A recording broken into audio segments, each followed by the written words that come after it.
欢迎收看《洪流洞见》，在世界洪流中一起洞见未来。我是洪淑芬，在今天为您邀请到的来宾是王峰老师，老师好。淑芬好，各位朋友大家好。今天我跟淑芬开玩笑，因为淑芬可能好几天都不用戴口罩，我是第一次啊，这个来到中天录影或者说是直播哈，以前都是戴口罩啊。我刚刚跟淑芬开玩笑说，以前都是以假面具示人啊，今天是以真面目啊，对，我们把面具都拿下来了。就希望这个疫情早点过去。真的好，不过最近呢，台湾光怪陆离的事情还真的不少哈。包括了最近10年首度获得 NCC 核准新设的电视新闻台镜电视，传出了内部的大乱斗。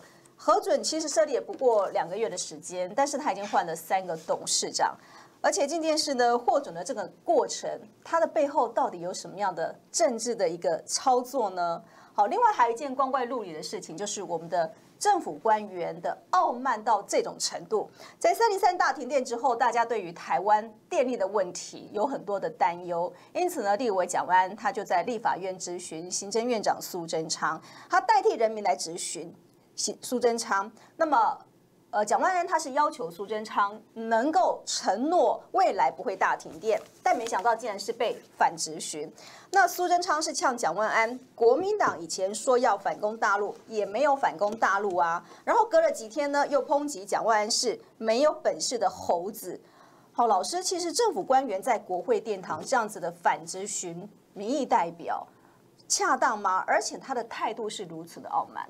是的，我想今天淑芬刚刚做引言破题的时候讲到2个事情，包括刚刚他提问我的第2个问题。这2件事情，一个是 NCC 镜电视，还有过去的中天电视。这个问题凸显了台湾的言论自由、新闻自由是荡然无存，不但是荡然无存，而且新闻自由、言论自由成为统治者的工具，是可忍，孰不可忍。我们非常清楚，言论自由、新闻自由是联合国人权公约。当然，台湾地区，台湾说，我们不是，我们没有，我们被联合国赶出来了，所以我们不管联合国。好，那你如果敢这样讲，那最好了啊。我认为联合国人权宣言里面关于人类的新闻自由、言论自由，是一个普世价值，是一个全球人类的共同的资产跟共同的权利。如果有任何一个统治者敢说他可以自外于联合国的人权公约的话，请他站出来讲，不管是蔡英文、苏贞昌，或者是任何包括NCC 的那个头子出来讲，你们反对新闻自由、言论自由，你们没收言论自由、新闻自由，可以，你们站出来讲，我拍拍手。我连脚都跟你拍拍，我连脚都跟你拍拍，啊！民进党当局从2016年5月20号上台到今天，2件大事，我认为归纳起来就是2件大事。第一，没收言论自由，没收新闻自由；第2件大事，没收电，把电没收了，把电没收了。就最近停电的次数跟频率也太高了。对，所以蒋万安质询苏贞昌关于没电、停电的问题有错吗？那苏贞昌反质询，那就显示了权力的傲慢。刚刚淑芬提问关于苏贞昌讲的那个猴子的红屁股的那个事情，就显见这个人的低俗、粗鄙。讲的话这么粗俗，这么粗俗粗鄙，你以为你很幽默是不是？没错，你那天讲说，哎呀，我当了2年兵，因为你祖父啊，蒋万安你的祖父的关系，你的老祖父的关系，我当了2年兵，对不起苏贞昌，我当了3年兵，那又要怎么样呢？以前电视机前面的、网络前面的观众朋友，不管你是海内海外，不管你是台湾地区、大陆地区，或者是全世界的中国人，尤其是在台湾地区服过兵役，像我这样子，我以前高中毕业的时候，我抽的兵签，空军3年，我如果没考上大学，我就要去当3年兵。哎，你苏贞昌苏先生，你有没有听到？你当2年兵有什么了不起呀？有什么了不得啊？我们以前当兵的时候唱过一首军歌：一战古林头，再战大二胆，光辉的823。苏贞昌总司令，你是指挥了古林头，你是指挥了大二胆，你是指挥了823，你是在枪林弹雨，然后炮弹如雨下的那个823金门，你是在那边指挥吗？哦，你说你当了2年的兵，过去的所有的重担你都一肩扛，你是袁世凯，你是孙中山，你是蒋介石还是毛泽东啊？你那么伟大，你讲那些屁话，我告诉你，什么你当了2年兵？台湾像我这样年纪的，4年级的、5年级的、6年级的，谁不是当2年、3年的？还有人当20年的嘞？那你当2年有什么了不起啊？你骗谁啊？你数了2年馒头你就了不起是不是？苏贞昌骗鬼！还有，讲到苏贞昌，我也要教育一下蒋万安。蒋万安爸爸，我跟他很熟啊，对不对？但是我不是说要教育蒋万安什么问题。那一天，我认为蒋万安其实我看 YT 我想他表现很好是我以前觉得说，哎，这个人太温文儒雅了，就是过去我的刻板印象，我说这个人大概就跟马英九一样嘛，就是奶油小生嘛。好，可是我看了那一天的 YT， 就是那个 YT 是截录自所谓的国会频道，就是立法院的那个监视诊断的过程，对，诊断的过程完整的，我对他刮目相看，我对他刮目相看，我对他内心好评有加，4个字，好评有加，我内心对他鼓鼓掌。但是，淑芬，你知道我给他几分吗？啊，老师打了分数了。对，博士班我读博士班及格是80分，比如说我考试一定要考81分，如果你考79分就是重修，对不对？然后硕士班70分及格，大学部是60分及格，我给蒋万安65分，65分，老师对不高，可是感觉上他应该是95分的，但是我为什么给他65分呢？我要跟大家报告，我也要同时跟蒋委员做一个汇报这个汇报是告诉你，你那一天最大的缺点是什么，请你以后要质询苏贞昌，或者是质询任何部会首长的时候，你要对这个人的来龙去脉，苏贞昌他的祖上他的祖上是什么样的德性他自己是什么样的德性，要对他了若指掌，而且他讲的任何话，你都要立即反应，及时反应，要有及时反应。所以老师是觉得蒋万安反应，蒋万安的幕僚注意蒋万安幕僚注意蒋万安幕僚注意我们现在有赖嘛，我们有微信嘛，你可以立刻赖给你老板说，他说错了，他骂2蒋，有没有搞错核1、核2、核3个核子发电厂都是2蒋新建的就是他的祖先、他的祖父、他的父亲辈。最近发生事情的兴达火力发电厂是2蒋的时代新建的，还有我的老家我是南投人，我是集集人我在南投，在水里乡，以前有一个非常有名的，就是明潭水力发电厂，那个在日据时代就有各位知道吗？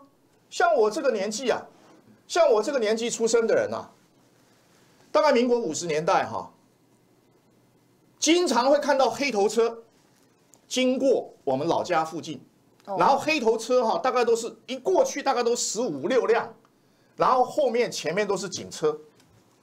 那我们小朋友，你知道乡下，民国50年代那是什么时候？你知道吗？各位朋友，民国50年代很多小朋友在外面玩了一半，哎呦，我想大便，那小朋友就我要大便，那我说那你去旁边嘛，反正都没人，那他就去大便。然后呢，突然那个黑头车经过了，然后就有一个欧巴桑突然跳出来说：“囡仔，你别再站起来哦！”就叫小孩子你不要站起来哦，因为那个宪兵警察每一个人都荷枪实弹，大概100公尺就一个警察一个宪兵，都是荷枪实弹。我绝对不是讲笑话我绝对不是讲笑话。那个欧巴桑，那个太太，为什么叫那个小孩子你蹲在那边你就蹲着，你不要站起来，你不要站起来？为什么？会开枪的。所以就是不能。当然没那么严重啦，应该不会啦。我在想，我现在想想应该是不会。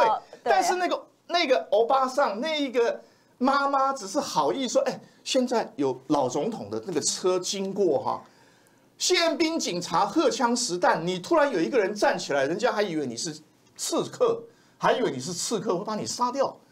那当然这个是一个插曲，我只是讲一个。就那个半笑话、半过程、半故事。老总统经常去视察这些重要的一些设备。老总统去什么地方？日月潭。但是他去日月潭会去视察一个地方，他会去看水力发电厂。他非常重视发电，因为电力是一个国家、一个地区，它要经济发展、经济腾飞一个非常重要的动力来源嘛。那苏贞昌，你敢指着第4代的蒋家，你敢指着蒋介石的曾孙说两蒋如何？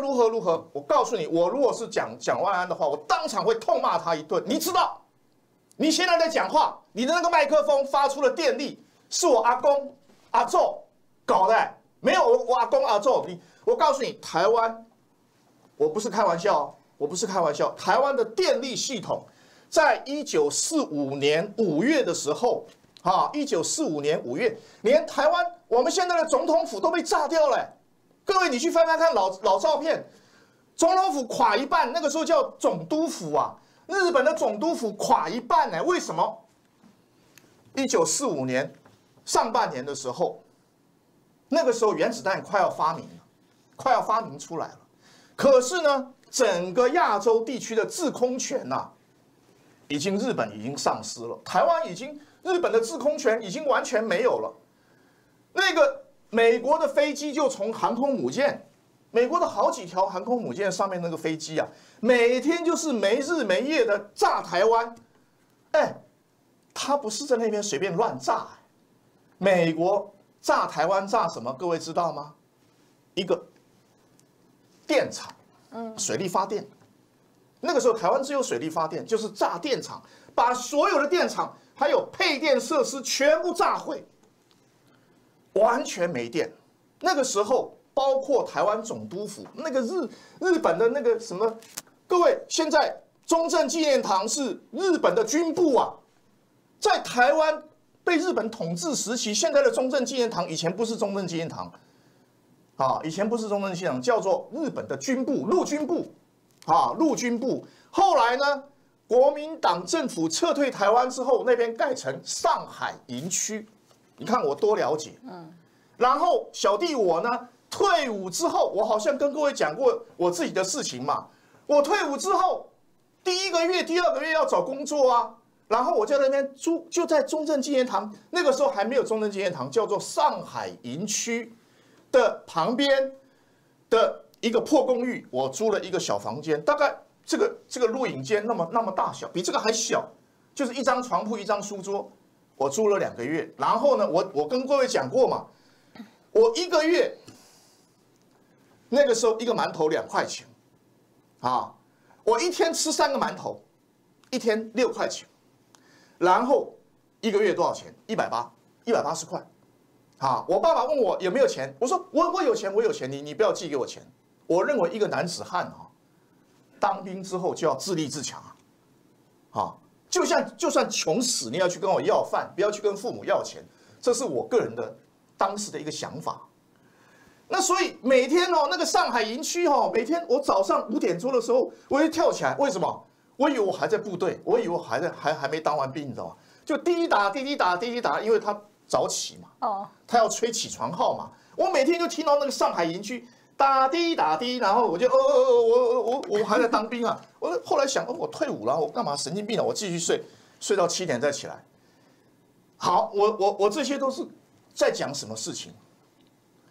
台湾的这些民进党当局这些官啊，我前面不要加一个禽兽这个12生肖的字啊，我就是台湾的这些民进党这些官啊，我要空一个字啊，免得被告。12生肖的这些官啊，哎，你们有没有良心啊？不管是苏贞昌、蔡英文，你们是什么时候受的教育啊？蔡英文是跟我一样是国中第1届的啊，你怎么会有国中第1届啊？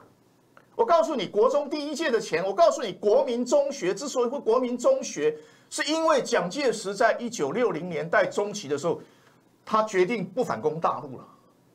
我要回应一下，就是苏贞昌一直在骂反攻大陆的事情，在1960、1964、65的时候，他决定不反攻大陆，我要开始建设台湾，所以他做2件事，一个是10大建设，一个是国民义务教育延长9年，要把反攻大陆的那些经费，要把军费，比如说那个时候军费假设是30%，好，占总预算的30%，那降成10几%，降一半，把跟美国买军火的钱，把养军队的钱，大部分用来建设台湾，才有10大建设啊，才有核1、核2、核3。以前台湾都是靠水力发电我告诉各位，我们住在南投哈，因为就是靠那个明潭水力发电厂，以前日据时代被炸掉之后，国民政府来台湾把它修好的那个基础啊。靠那个水力发电的基础发电，那我告诉各位，每一次我们停电的时候，我们小时候在南投停电的时候就说，哎呀，黑龙江水力黑的水力发电站派去啊，我们大家都说都是水里那个发电厂，没错，我们就是靠水力发电台湾在1950年代、1960年代90%以上都是靠水力发电的。一直到60年代以后，因为经济发展，工厂越盖越多啊。各位知道吗？1960年代客厅级工厂，1960、1970年代，家家户户，淑芬，你可能比较小，你不知道。以前我们看到很多那个客厅都在，很多人都在那个客厅都在做圣诞灯泡，有的人就做各种手工艺。为什么？政府在鼓励每一个人都要加入生产。那你自己给自己创造财富，我们呢又给台湾创造一些外汇，把这些东西销到外国去，我们就可以赚美金。所以那个是这样子胼手知足。你苏贞昌，你两年兵你算什么啊？你2年兵，我们去查一下嘛。当司法官，你舒服的要命，你跟人家讲什么？有人讲，有人当了20年，有人当了30年，在金门马祖枪林弹雨，那些人难道那些人你把他当成空气吗？对。所以苏贞昌讲这个，我觉得就让全台湾人民一团火。告诉你。所以其实蒋万安他去质询苏贞昌，让他承诺说未来不会大停电这件事情，其实政府应该要重视才对。他该做的，他应该要做的。但是呢，现在他把很多的缺电、断电的事情呢，就归咎于一些小动物。包括说有松鼠啦，包括有猴子啦，包括还有一些鸟啦，因为触电啦，所以造成了我们的断电。所以这个部分其实政府应该是要着力在我们的电网的部分的脆弱度，整个能源的发展，整个能源的政策应该要强化这个部分才对。但是我们所看到就是政府的一些傲慢的态度。是啊，我们如果纯粹，我再把电力的事情好好再讲完它淑芬，你刚刚讲的很有道理。那我们现在要知道，我们在摄影棚里面这个灯光照得我眼睛好刺啊。但我要告诉各位，我们在50年代、60年代的时候我跟各位讲，那个时候因为没有核1、核2、核3，没有兴达火力，也没有台中地区的那些火力发电厂。我在年轻的时候，50年代、60年代。只有水力发电厂，各位知道吗？那个去厕所哈，都一个小灯泡，那个小灯泡是几烛光？我们以前都是几烛光，好像是1烛光还是2烛光，我忘了，反正就是，爸爸妈妈就说，灯泡坏了，然后叫我去五金行买灯泡。会不会比我们的手机的那个手电筒还要小一点？哎呀，这手机手电筒那个好亮，那个小灯泡大概就是像我这个矿泉水这个盖子一样，那么小一个小灯泡。然后呢，我跟你讲很好笑哈，那个时候因为日据时代哈，大概大家受了这个日本教育，台湾民众受了很多日本教育的关系，所以有一些哈日族哈日到什么程度？我告诉各位，我去买一个小灯泡，我去买一个小灯泡，然后那个五金行老板都是日据时代受教育的人，然后呢满口金牙，满口金牙，金牙银牙，你大概不知道，因为我这个年纪，就是我大概4、5岁的时候看到那些人满口金牙，搞讲，他跟我讲说，这是日本纸哦，这假货哦，我还不太懂。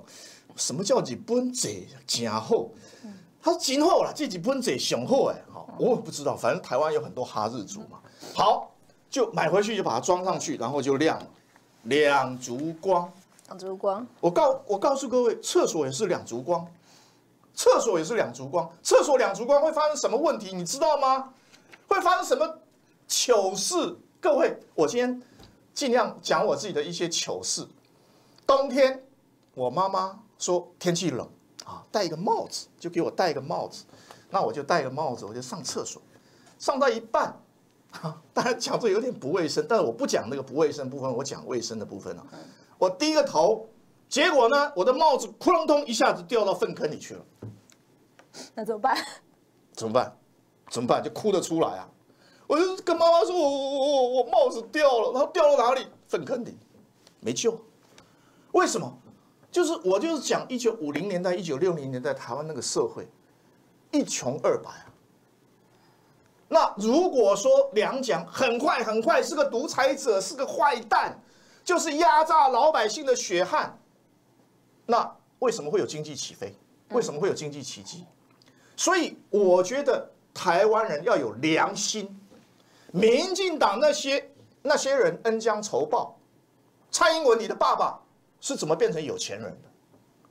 你爸爸开修车厂，或者是炒作土地，用房地产致富，不管是任何方式的致富，你难道是石头缝里面跳出来的吗？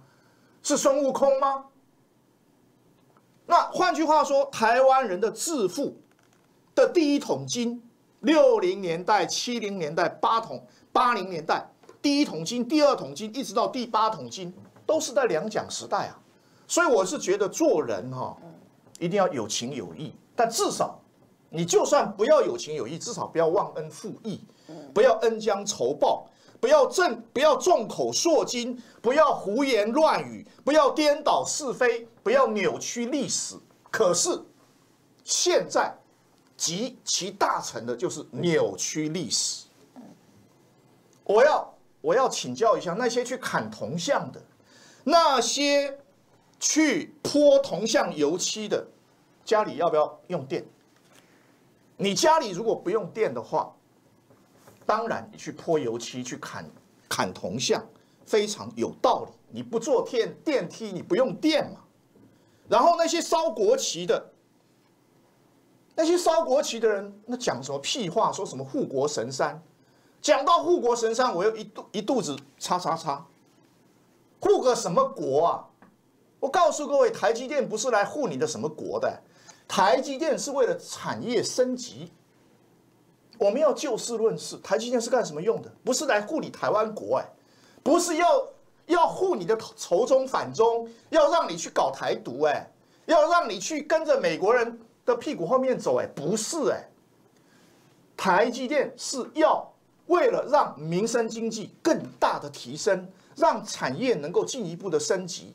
当时在1970年代、1980年代，两蒋的政府有那个眼光去想未来的事情，说未来怎么办？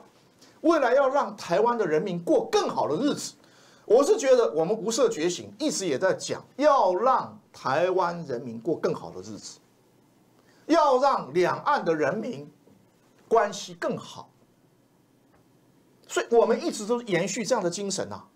其实两蒋，我认为没有什么不对，虽然在白色恐怖的时候可能犯了一些错误，但是我认为可能如果说要什么37开的话，我认为它是19开嘛，一分有错，一分有错是什么？可能太严厉了，可能可能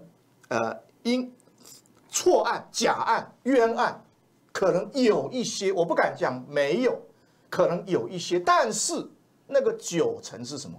对我们一般平民大众生活起了好处，经济的一个改善，经济的一个对不对？建设。至少我现在不用担心说，我上厕所上到一半，我的帽子掉到粪坑里去了，我不用担心这个吧，对不对？我也不用担心我吃饭吃到一半，我必须点蜡烛，停电了。哎，我们小时候经常吃饭吃一半，哇，停电了，赶快拿蜡烛。那个蜡烛都是在1公尺范围里面拿得到的。我们家里面放了好多蜡烛，就是到处都有蜡烛，然后旁边一盒小火柴。各位，你知道吗？我的脑子，我们这个年纪的对过去的印象记忆非常深刻。那个火柴是狗头牌火柴，我都还记得。一个火柴盒，狗头牌火柴，然后一根白蜡烛或者是红蜡烛。所以老师随时不会停电。对，所以老师其实你一生的经历啊，从不是我一生经历，小时候的那个很贫穷那样一个环境，到现在这么的富足的一个环境，其实改变很大。对于这个两蒋来说，其实他们这贡献对台湾的贡献非常非常的大。所以蒋万安其实不应该在国会殿堂上那么的客气，胆气十足嘛，他可以很有底气的告诉人家说，我阿公我阿祖没有对不起台湾人民，而且还造福台湾人民我认为他可以去炫耀的非常多，但是我要补充一下我刚刚跟淑芬讲，我给他打分数是65分，但是我内心对他是非常的，看到他那一天质询苏贞昌的那一幕之后，我改掉我过去对他奶油小生的刻板印象，我内心对他是肯定的，但是我还是打他65分。我还是要讲，就是说他其实应该好好的去问他的爸爸蒋经国做了什么事情对台湾的好，蒋介石做了什么好的事情对台湾的好处是什么？你应该要有一个通盘的认识。当一个领袖人物，不管你是要当市长，还是要未来更高的职位，行政院长或者是总统，你一定要有一个全方位的认识嘛。你不能说，我的停电那我就针对停电，这个叫做见树不见林。你当一个大人物要怎么样？要见树又见林，要见微知著，但是呢，你要有全班的远见，要有宏观的视野所以我认为现在国民党缺人才。没有一个去培育人才的一个机制，人民对国民党失望，就是你们国民党都是一些烂咖嘛，再不然就是一些烂好人嘛，再不然就是奶油小生嘛，烂好人嘛，只会那边抽银鸭汤嘛。